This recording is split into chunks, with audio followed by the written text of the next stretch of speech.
ஒரு சிறிய கிராமம். அந்த கிராமத்தில் ஒரு முருக பக்தன் வாழ்ந்தான். வாழ்க்கை முழுவதும் அவனுக்கு சோதனைதான்.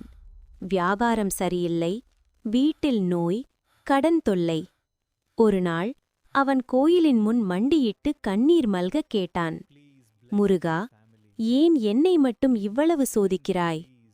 அன்று இரவு அவனுக்கு ஒரு கனவு வந்தது. இருண்ட காட்டில் அவன் தனியாக நடக்கிறான். பின்புறம் ஒரு கருப்பு நிழல் அவனை பின்தொடர்கிறது. அவன் பயந்து ஓடுகிறான். அந்த நேரத்தில் திடீரென்று ஒரு பிரகாசமான ஒளி. அந்த ஒளிக்குள்ளிருந்து தோன்றியது கருணை கடல் குமரன், லார்ட் முருகன். கையில் வேல், முகத்தில் புன்னகை.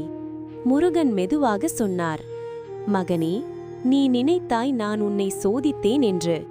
ஆனால் ஒவ்வொரு சோதனையிலும் நான் உன்னுடன் இருந்தேன்.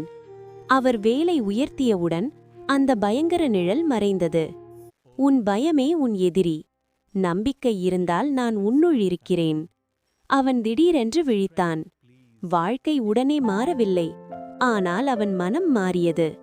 அன்று முதல் அவன் பயத்தை விட்டான், நம்பிக்கையை பிடித்தான். சில மாதங்களில் அவனுடைய முயற்சி வெற்றி கண்டது. சோதனை தண்டனையல்ல, அது நம்பிக்கையின் சோதனை. வேலவன் துணை இருந்தால் வெற்றி தாமதமாகலாம், ஆனால் தவறாது.